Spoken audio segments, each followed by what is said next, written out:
ओम शांति। दादी निर्मल शांता जी के अलौकिक अनुभव 3 in 1 इस पुस्तक में आज हम पढ़ेंगे चंचलता करना। इस विषय पर दादी कहती है, एक दिन मैं और मेरा छोटा भाई नारायण दोनों बाबा के पास गद्दी पर ऐसे ही खेलते खेलते चले गए। बाबा बहुत बिजी था, लेकिन अकेला था। दुकान के ही 1-2 आदमी थे। बाबा छोटे छोटे हीरो को आँख में लगाकर देख रहा था। इसीलिए बाबा का बुद्धि योग हीरो की जांच करने में ही लगा हुआ था। मुझे घर की तरह अकेला बाबा दिखाई दिया तो मैं पीछे से कंधों के पास से होकर गले में दोनों हाथ डालकर झूले की तरह झूलने लगी। झूलते झूलते चंचलता से एक हाथ से बाबा की पुड़िया जो हीरो से भरी थी उसे ऐसा धक्का दिया जो सारे हीरे इधर उधर बिखर गए। कागज़ की पुड़िया एक तरफ तो सभी हीरे गद्दी के ऊपर नीचे उछल गए। अब बाबा का ध्यान मेरे पर आया और कहा, अरे बच्ची, यह क्या कर दिया? सारे हीरे गिरा दिए। बाबा तो उनको परख कर छटाई कर अलग अलग कर रहा था। तुमने सब मिला दिया। जाओ, घर जाओ, ऐसे समय पर नहीं आना। फिर बाबा ने झट से पान खिलाकर हम दोनों को घर भेज दिया। हम दोनों भाई बहन घर आ गए। जैसे रोज खेलते खाते पीते थे वैसे ही नेचुरल दिनचर्या थी। दूसरे दिन जब हम घूमने गए तो हमने बाबा को कहा कि आज हम ईडेन गार्डन जाएंगे। बाबा जहाँ हम कहते थे वही ले जाया करती थी, लेकिन मन में राज की बात कुछ और ही थी।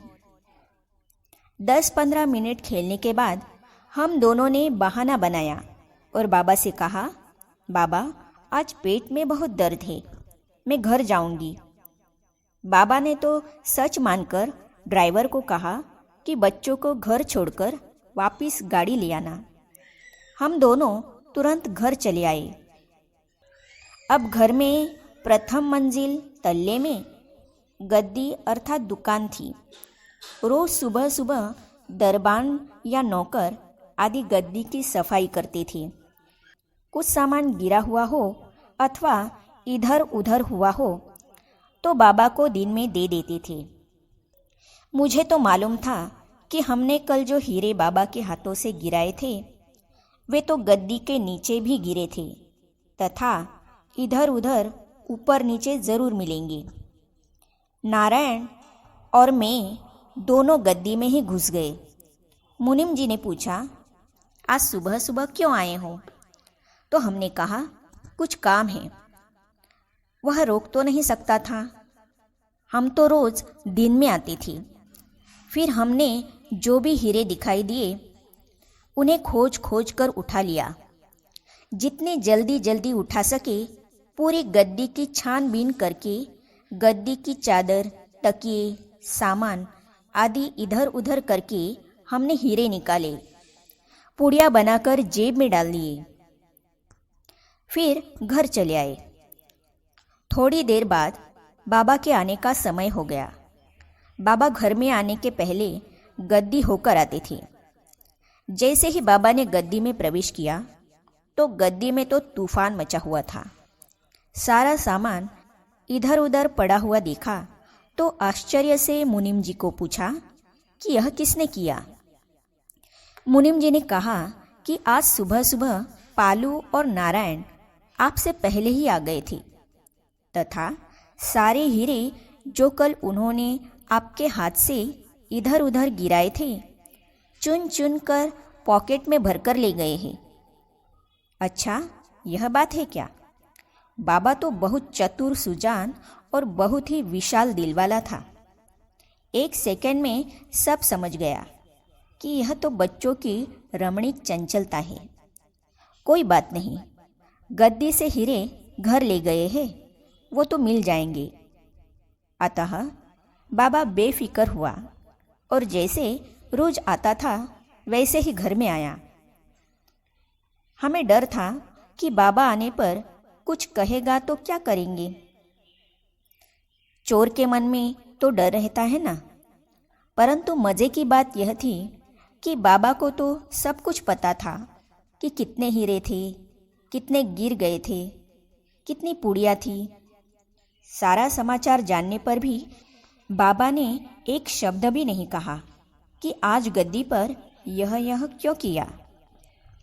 घर में आने के बाद नहाना, पूजा पाठ तथा भोजन आदि करने के बाद दिन में 10 बजे के करीब बाबा तैयार होकर गद्दी में जाने वाली थी।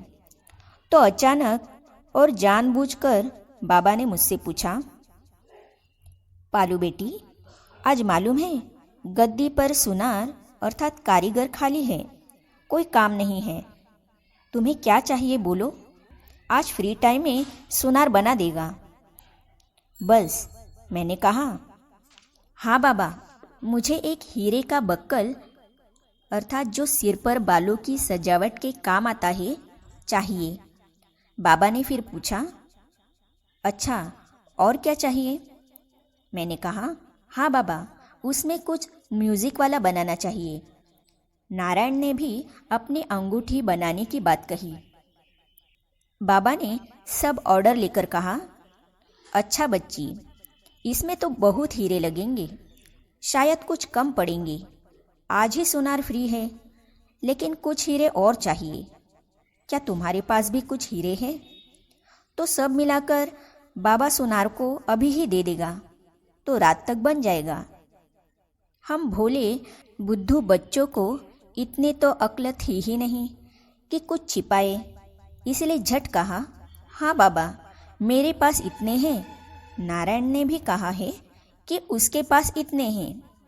बाबा ने कहा, ले आओ, तुरंत अभी सुनार को दे देता हूँ।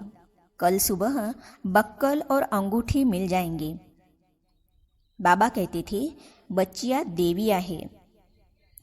ज्वेलर बाबा को बच्चों को गहने पहनाने का, अच्छे अच्छे रंगीन कपड़े पहनाने का बहुत शौक था। बाबा का स्वभाव बहुत विचित्र और दुनिया वालों से अलग था। उस समय हम कलकत्ते में रहते थे। तब कलकत्ता ही अंग्रेज़ों की राजधानी थी। विदेशी वहाँ बहुत आते थे।